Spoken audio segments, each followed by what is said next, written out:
Assalamualaikum warahmatullahi wabarakatuh. Di sini kami kelompok 3 akan mempresentasikan materi terapi tiroid. Merupakan suatu kondisi penyakit yang mempengaruhi produksi atau sekresi hormon tiroid, sehingga menyebabkan perubahan stabilitas metabolik. Gangguan tiroid berdasarkan kelainan fungsinya, yaitu yang pertama, eutiroid, keadaan tiroid yang berbentuk tidak normal akan tetapi fungsinya normal. Kedua, hipertiroid atau tirotoksikosis, yaitu kumpulan manifestasi klinis akibat kelebihan hormon tiroid.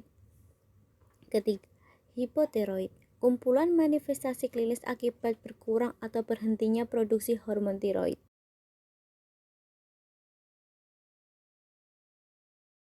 Mekanisme kerja kelenjar tiroid. Pada awalnya, hipotalamus akan menghasilkan TRH atau tyrotropin releasing hormone yang akan memacu kelenjar pituitari atau hipofise untuk menghasilkan TSH atau tyrotropin stimulating hormone. Jika hormon tiroid diproduksi dalam jumlah sedikit, maka TSH akan meningkat nilainya untuk memacu agar kelenjar tiroid dapat menghasilkan T3 atau triiodothyronin dan T4 atau tetraiodothyronin dalam jumlah cukup. Sebaliknya, jika terjadi peningkatan produksi T3 dan T4, maka TSH akan menurun jumlahnya agar tidak terbentuk T3 dan T4 lagi. Untuk lebih jelasnya, dapat dilihat pada contoh gambar, terdapat detailnya dan penjelasannya. Jenis-jenis penyakit tiroid. Pertama, hipotiroidisme. Hipotiroidisme adalah kondisi ketika jumlah hormon tiroksin yang diproduksi oleh kelenjar tiroid terlalu sedikit. Kedua, hipertiroidisme. Hipertiroidisme adalah penyakit tiroid yang terjadi ketika kelenjar tiroid menghasilkan terlalu banyak hormon tiroid. Yang ketiga, ada penyakit gondok. Penyakit gondok adalah pembengkakan kelenjar tiroid yang terlihat sebagai benjolan pada leher. Keempat, nodul tiroid. Nodul tiroid adalah benjolan padat atau berisi air yang berbentuk dalam kelenjar tiroid. Benjolan ini dapat berupa tumor jinak atau kista. Yang kelima, ada kanker tiroid. Kanker tiroid adalah penyakit tiroid yang terjadi akibat munculnya jaringan kanker pada kelenjar tiroid. Tiroiditis, penyakit Graves dan nodul tiroid toksik akan menyebabkan sekresi hormon tiroid berlebihan. Sekresi hormon tiroid yang berlebihan akan menyebabkan hipertiroidisme. Akibat dari hipertiroidisme adalah hipermetabolisme menaik yang ditandai dengan penurunan berat badan, menyebabkan kurangnya nutrisi bagi tubuh, ketidakseimbangan energi dengan kebutuhan tubuh, kelelahan, kurang informasi, kurang pengetahuan.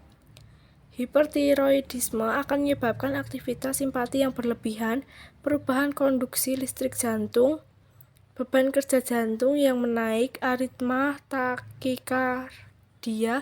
Hal ini akan beresiko penurunan curah jantung, gerak kelopak mata relatif lambat terhadap bola mata, infiltrasi limfosit sel master ke jaringan orbital dan otot-otot mata, ekspor softalmus. Hal ini akan menyebabkan kerusakan pada integritas jaringan. Faktor resiko hipertiroid: 1. Umur, 2. Jenis kelamin, 3. Genetik, 4. Merokok, 5. Stres, 6. Riwayat penyakit keluarga yang berhubungan dengan autoimun, 7. Zat kontras yang mengandung iodium, 8. Obat-obatan yang menyebabkan penyakit tiroid, 9. Lingkungan.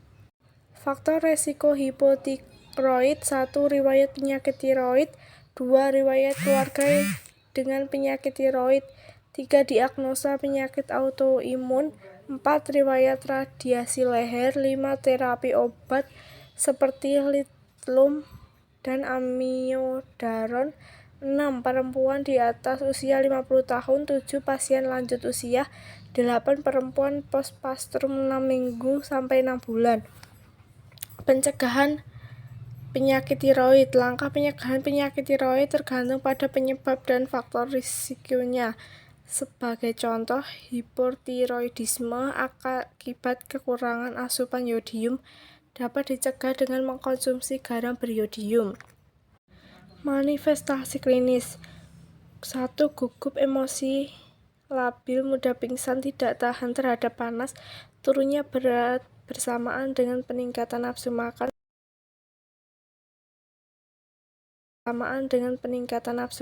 peningkatan frekuensi pergerakan intestinal, palpitasi, kelemahan pada otot proksimal, menstruasi tidak teratur. 2. Tanda fisik tirotoksikosis bisa termasuk rasa hangat, kulit lembab, kondisi rambut yang tidak bagus, lepasnya ujung kuku, tangan, retraksi kelopak mata dan kelopak mata atas masuk ke dalam rongga jika memandang ke bawah. Takikardi sewaktu istirahat, tekanan pulsa yang melebar, dan murmur, suara pelan bisikan dari injeksi, sistolik getaran pada lidah yang terjulur dan tangan yang direntangkan, dan refleks tendon dalam yang hiperaktif.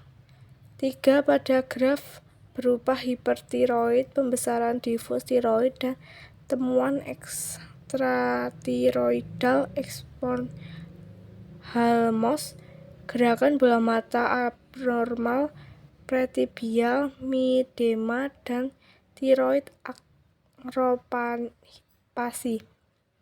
4. Pada tiroiditis subakut, keluhan pasien akan sakit yang parah pada area tiroid, seringkali menyebar ke telinga di sisi yang sama. Demam ringan umum terjadi dan terlihat tanda sistematik serta simptom tirotoksikosis. Kelenjar tiroid terasa padat lunak pada pemeriksa fisik. Fungsi hormon tiroid. 1. Untuk pertumbuhan dan perkembangan normal. Pada anak kecil, hormon tiroid sangat penting untuk pertumbuhan dan perkembangan normal. Pada orang dewasa, peran utama hormon tiroid adalah menjaga stabilitas metabolik. Kedua, fungsi hormon tiroid yaitu menjaga stabilitas metabolisme dan membantu tubuh berenergi. Tiroksin meningkatkan penggunaan O2 hampir pada semua jaringan yang aktif dalam metabolisme. Juga berperan penting dalam termogenesis, yaitu pada suhu dingin, sekresi tiroksin bertambah, pembentukan kalori bertambah, terjadi vasodilatasi perifer, dan curah jantung bertambah. Golongan obat yang pertama ada antitiroid dengan mekanisme kerja memblok sintesis hormon tiroid dengan inhibisi sistem enzim peroksidase dari kelenjar tiroid. Obat yang diberikan dengan dosisnya PTU 300-600 mg per hari. Yang kedua ada MMI 30-60 mg per hari, Carbimazole 20-60 mg per hari yang digunakan 3 kali sehari. Peringatan obat. Yang pertama, efek samping minor, yaitu sakit pada persendian, demam, dan leukopenia. Reaksi antara obat akan terjadi 50% pada pasien. Yang kedua yaitu efek samping mayor, yaitu agranulositosis, anemia aplastik. Jika pasien telah merasakan efek mayor, maka sebaiknya tidak beralih ke obat lain karena reaksi sensitivitas antara obat akan terjadi. Golongan obat yang kedua yaitu inhibitor anion lodida.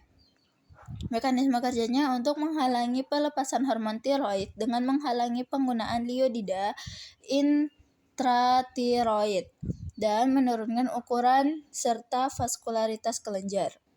Obat dan dosis yang diberikan yaitu KI atau SKI 38 mg per tetes. Yang kedua, larutan Lugol 6,3 mg per tetes dan dosis awal tipikal SSKI 3-10 tetes tiap hari atau setara dengan 120-400 mg. Peringatan obat yaitu efek samping termasuk hipersensitivitas, iodisme, pembengkakan kelenjar ludah. Golongan obat yang ketiga yaitu beta blocker. Mekanisme kerjanya untuk mengurangi simptom tirotoksik seperti palpitasi, cemas, tremor, dan tidak tahan panas. Obat dan dosis yang diberikan yaitu propanolol dosis awal yaitu sekitar 20-40 mg per hari dan dosis kondisi toksik yaitu sekitar 240-480 mg per hari. Peringatan obat yaitu beta blocker dikontraindikasikan pada pasien dengan gagal jantung kongestif dan pada pasien yang mengembangkan kardiomyopita. Selanjutnya golongan obat yang terakhir yaitu radioaktif iodin. Mekanisme kerjanya yaitu natrium iodida adalah cairan oral yang terkumpul di tiroid dan mengganggu sintesis hormon tiroid dan tiroglobulin. Obat dan dosis yang diberikan, jika diberikan sebaiknya diberikan setelah 3-7 hari setelah RAI. Dosis tunggal yaitu 4.000-8.000 rad dengan target terapi menghancurkan sel tiroid yang hiperaktif. Peringatan obat yaitu hipertiroid umum terjadi setelah RAI. Efek samping akut jangka pendek termasuk pelunakan tiroidal ringan dan disfagia. Terapi pengobatan hipotiroid. Obat yang digunakan yaitu levothyroxine dengan mekanisme kerja pengganti hormon tiroid yang diproduksi oleh tubuh. Dosis yang digunakan pada orang dewasa awal 50-100 mcg per hari, lalu ditambah 50 mcg dengan interval 3-4 minggu sampai diperoleh metabolisme normal. Bila perlu, dosis dapat ditingkatkan sampai dengan 100-200 mcg per hari. Efek sampingnya yaitu takikardi, aritmia, palpitasi, nyeri angina, kram otot rangka, kelemahan otot, berkeringat, sakit kepala, gugup, eksitabilitas, insomnia, sensasi panas dan kemerahan pada wajah, diare, penurunan berat badan, serta secara berlebihan. Obat yang kedua yaitu liothyronine dengan mekanisme kerja menggantikan T3 tritironim. Dosisnya 100% diabsorpsi, awetan kerja cepat, waktu paruh beberapa jam. Catatannya, karena waktu paruh pendek, kadar serum berbeda-beda sesuai dengan pemberian dosisnya. Efek sampingnya tidak ada toksisitas pada kadar penggantiannya. Overdosis akan menyebabkan hipertiroid. Obat yang keempat yaitu tiroksin atau T4. Mekanisme kerjanya untuk menggantikan kadar serum normal T4 dan T3. T4 dikonversikan menjadi T3 oleh dioinasi di perifer. Dosis yang diberikan yaitu dosis oral 0,2-0,4 mg per hari setelah dimulai dengan dosis rendah 0,05-0,1 mg per hari yang berangsur-angsur dinaikkan. Ada kalanya dicampur dengan 25% liothyronine untuk meniru efek serbuk tiroid. Dosis ekuivalen 0,1 mg tiroksin sama dengan 50 mg serbuk tiroid. 0,02 mg liothyronine. Efek sampingnya tidak ada toksisitas pada kadar penggantian. Overdosis akan menyebabkan efek hipertiroid. Obat yang terakhir yaitu serbuk tiroid, tiranon. Mekanisme kerjanya yaitu serbuk organ diperoleh dari tiroid binatang menyusui, lasimnya domba karena kadar hormonnya tinggi, yang telah dibebaskan dari lemak dan jaringan-jaringan pengikatnya, dan kemudian dikeringkan. Serbuk ini mengandung T4 dan T3 dalam perbandingan tak tertentu, yang aktivitasnya berhubungan erat dengan kadar iodida dari serbuk tersebut.